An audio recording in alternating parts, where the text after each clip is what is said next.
उस चिट्ठी में लिखा है हरियाणा सरकार की तरफ से चीफ सेक्रेटरी साहब ने, मुख्य सचिव ने, कि आप अपनी पार्टी का विधायक दल का नेता जल्दी बनाइए।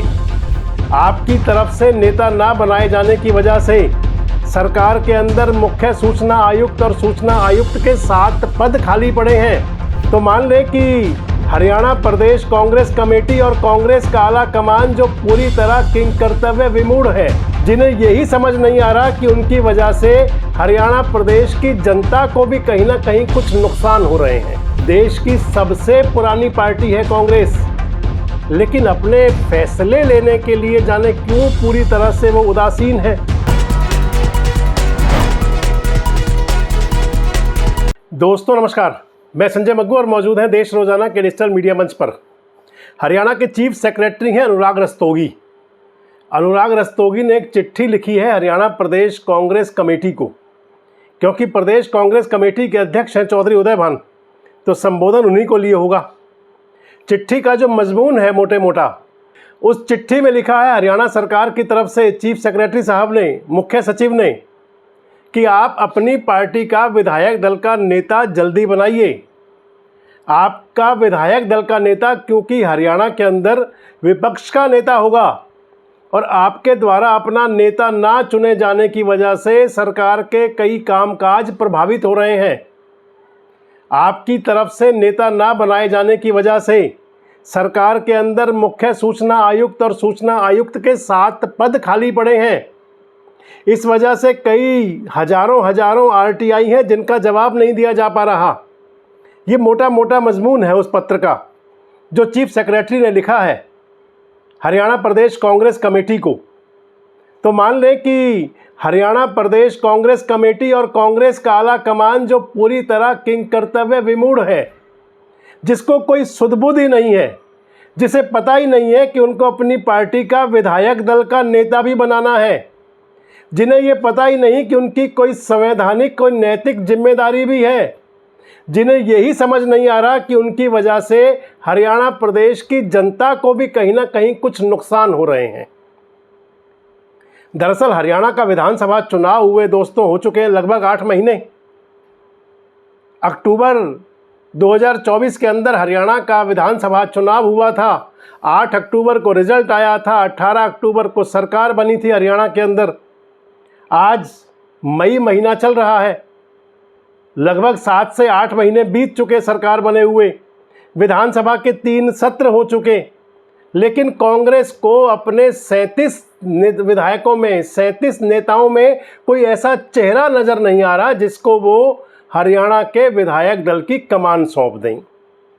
कांग्रेस को अपने नेताओं के बीच में इन 37 जो कांग्रेस के सूरमा है 37, उनमें से कोई ऐसा दिग्गज नज़र नहीं आ रहा, कोई ऐसा सूरमा नहीं दिख रहा जिसको वो विधायक दल का नेता चुन दें जो उनका विधानसभा में नेतृत्व कर ले। दरअसल कांग्रेस की तो कमजोरी झलकती ही है, कांग्रेस की कमजोरी झलकती है, इसमें कोई दो राय नहीं है।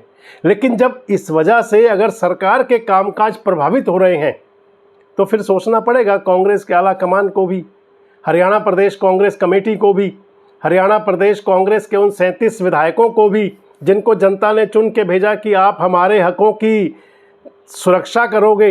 अगर सरकार की तरफ से कहीं कोई इफेंट बट होगा, कोई किंतु परंतु होंगे, कोई किसी प्रकार की हील हुज्जत होगी, तो फिर हमारा पक्ष आप संभालोगे। विपक्ष की जिम्मेदारी यही हुआ करती है। लेकिन वो विपक्ष किस काम का जो अपना नेता तक ना चुन पाए, वो विपक्ष किस काम का जो अपना तय ना कर पाए कि आखिर उनका चेहरा मोहरा कौन हो। हरियाणा के अंदर ये लंबे समय से मुद्दा है, लंबे समय से मुद्दा चला आ रहा है। जब से हरियाणा का विधानसभा चुनाव हुआ, कांग्रेस के लोग हरियाणा के अंदर विधानसभा चुनाव क्या हारे, जैसे सब कुछ हार गए। एक तरफ उनका दावा था कि हरियाणा के अंदर सरकार बनने जा रही है, सरकार बनेगी, चलो सरकार तो बनती, जो होता ना होता, अब नहीं हुआ वो सब कुछ। जनता ने कांग्रेस को एक मजबूत विपक्ष की भूमिका में चुन करके भेजा। हरियाणा के अंदर टोटल 90 विधायक हैं, 90 में से 37 एमएलए कांग्रेस के पास में है, यानी कि आधे से 8 कम बस सिर्फ। और भारतीय जनता पार्टी के पास आधे से 3 ज़्यादा। इतना फ़र्क है दोनों पार्टियों के बीच में। अगर वोटों का फ़र्क देखें तो हरियाणा की जनता ने जो वोटों का फ़र्क रखा वो सत्तारूढ़ भारतीय जनता पार्टी और प्रमुख विपक्षी दल कांग्रेस के बीच मात्र 1% का भी नहीं है। लेकिन कांग्रेस जाने कौन सी स्थिति में है, क्या हुआ है कांग्रेस को। देश की सबसे पुरानी पार्टी है कांग्रेस, लेकिन अपने फैसले लेने के लिए जाने क्यों पूरी तरह से वो उदासीन है। या कांग्रेस के आला कमान को कोई डर लगता है अपने छत्रपों से, जिसके चलते वो फैसला नहीं ले पाते। अगर डर लगता है तो छत्रपों को ही सौंप दीजिए, किसको रोका है आपने, कौन रोक रहा है आपको। कम से कम प्रदेश की जनता को, प्रदेश के विपक्षी विधायकों को, प्रदेश की विधानसभा को उनका एक चेहरा तो मिल जाए कि ये उनका चेहरा है। कम से कम सरकार के जो वैधानिक कार्य हैं वो तो बाधित ना हो आपकी वजह से। अगर 8 महीने से आपकी वजह से आपकी पार्टी अपना नेता नहीं चुन पाई, जिस वजह से विपक्ष का नेता नहीं मिला, जिसकी वजह से सरकार के काम बाधित हो रहे हैं, कम से कम वो तो ना हो। अब सरकार ने कहा है, चीफ सेक्रेटरी ने कहा है कि अगर आप 15 दिन के अंदर, यानी कि टाइम बाउंड कर दिया, अधिकारियों ने कांग्रेस के लिए टाइम बाउंड कर दिया कि आप 15 दिन के अंदर अपना फैसला करके बताएं कि आपका नेता कौन है। और अगर आप नहीं बताएंगे तो फिर हम दूसरा रास्ता अख्तियार करेंगे, दूसरा रास्ता सोचेंगे। क्या गजब की स्थिति है कांग्रेस के नेताओं के लिए।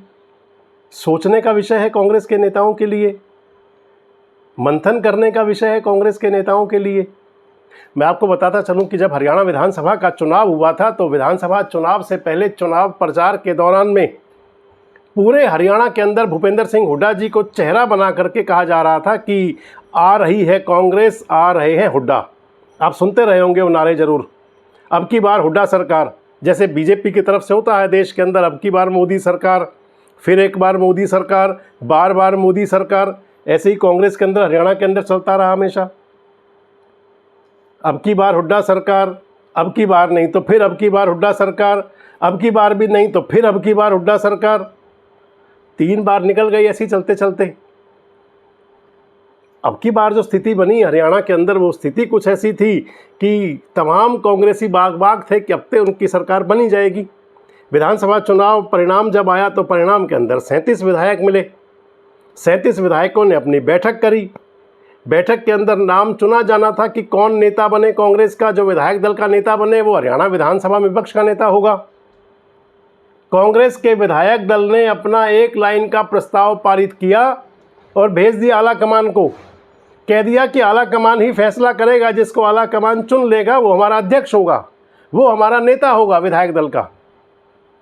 लेकिन कहते हैं ना, हुजूर आते आते बहुत देर कर दी। 8 महीने हो गए कांग्रेस आला कमान को देखते देखते कि उन 37 सूरमाओं में से कौन से सूरमा को, कौन से दिग्गज को अपना नेता चुने। और आज स्थिति ये आ गई कि हरियाणा के मुख्य सचिव को कांग्रेस को चेतावनी देनी पड़ गई। ये चेतावनी की भाषा भी है कि 15 दिन में आप अपना नेता चुनिए, टाइम बाउंड कर दिया गया है, करिए, नहीं तो फिर हम सोचेंगे क्या करना होगा। क्या कांग्रेस के पास नेताओं का अकाल हो गया है? क्या कांग्रेस को अपने 37 विधायकों में कोई ऐसा नेता नज़र नहीं आ रहा? मैं तो ये समझता हूँ कि 37 के 37 विधायक, 37 के 37 जो कांग्रेस के विधायक चुने, जनता ने नुमाइंदे बनाए कांग्रेस के, वो सभी अपने आप में बिल्कुल हुनरमंद हैं। सभी एक से बढ़ के एक अपने क्षेत्र के दिग्गज हैं। लेकिन शायद कांग्रेस कमेटी को, प्रदेश कमेटी को, कांग्रेस आला कमान को अपने विधायकों में नहीं दिख रहा, समझ ही नहीं आ रहा। और या फिर उनको लग रहा है कि एक से बढ़ के एक गुणी है, कौन से गुणी को ताकत दें। और या फिर कांग्रेस आला कमान चौधरी भूपेंद्र सिंह हुड्डा के प्रेशर से बाहर नहीं निकल पा रहा। या फिर कांग्रेस आला कमान को लग रहा है कि हुड्डा साहब की नज़रें अगर कहीं फिरी तो कहीं दिक्कत ना बन जाए। दरअसल जब चुनाव चल रहा था, टिकट वितरण हुआ था, तो कांग्रेस के अंदर खूब घमासान मचा था। नेता मुंह फुला करके बैठ गए थे। राहुल गांधी ने हाथ मिलवाने की कोशिश भी की थी मंच पर आकर के।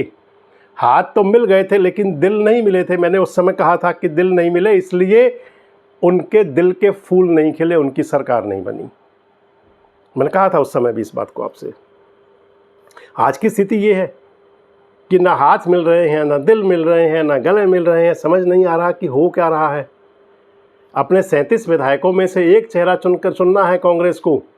मैं आपको बता रहा था कि कांग्रेस आला कमान, क्योंकि जैसी संकेत हैं उससे लगता है कि भूपेंद्र सिंह हुड्डा जी को कांग्रेस आला कमान अब की बार फ्री हैंड देने के मूड में नहीं है। लेकिन सामने कह भी नहीं पा रहा। उनके स्थान पर चेहरा कौन बनाया जाए ये तय भी नहीं कर पा रहा। यानी कि दूर भी रहना है और हुजूर भी रहना है, यही स्थिति कह सकते हैं। अब उसके बाद किनको नेता चुना जाए, एक से एक बढ़कर नेता है कांग्रेस के पास में। रघुवीर सिंह कादियान सरीखे विधायक है जो हरियाणा विधानसभा के अंदर सबसे वरिष्ठ नेता है। उम्र भले ही उनकी ज़्यादा हो, लेकिन अनुभव के मामले में कादियान साहब का कोई मुकाबला नहीं है। और कांग्रेस के पास एक से बढ़ के एक नेता हैं। अशोक अरोड़ा हैं जो विधानसभा के स्पीकर तक रह चुके हैं, पहले हरियाणा के मंत्री रहे हैं। चंद्रमोहन बिश्नोई हैं, हरियाणा के उप मुख्यमंत्री भी रहे हैं। लेकिन कांग्रेस अगर अपने दलों के दलदल से बाहर निकले तो बात बने। जो कांग्रेस की गुटबाजी है उससे बाहर निकल करके अगर एक बार कांग्रेस के लोग कह दें कि हम साथ साथ हैं तो फिर शायद बात बने और कम से कम विपक्ष का नेता तो हरियाणा को मिल जाए। आपको क्या लगता है कि क्या कांग्रेस आला कमान कहीं भूपेंद्र सिंह हुड्डा जी के प्रेशर में रहता है, किसी दबाव में है जो अपना नेता तय नहीं कर पा रहा? और आपको क्या लगता है कि 37 विधायकों में से कौन सा ऐसा सर्वमान्य चेहरा हो सकता है जिसको कांग्रेस अपना चेहरा बना ले? क्या आपको नहीं लगता कि अभी अति हो गई है जिसमें कि सरकार के अधिकारियों को हस्तक्षेप करना पड़ रहा है, कांग्रेस आला कमान को चिट्ठियां लिखनी पड़ रही हैं कि आप अपना नेता चुनिए? कमेंट्स बॉक्स में ज़रूर बताएं आपको क्या लगता है। कमेंट्स बॉक्स में जरूर बताएं। जुड़े रहें हमारे साथ, देखते रहें देश रोजाना। साथ जुड़े रहने के लिए सब्सक्राइब करें देश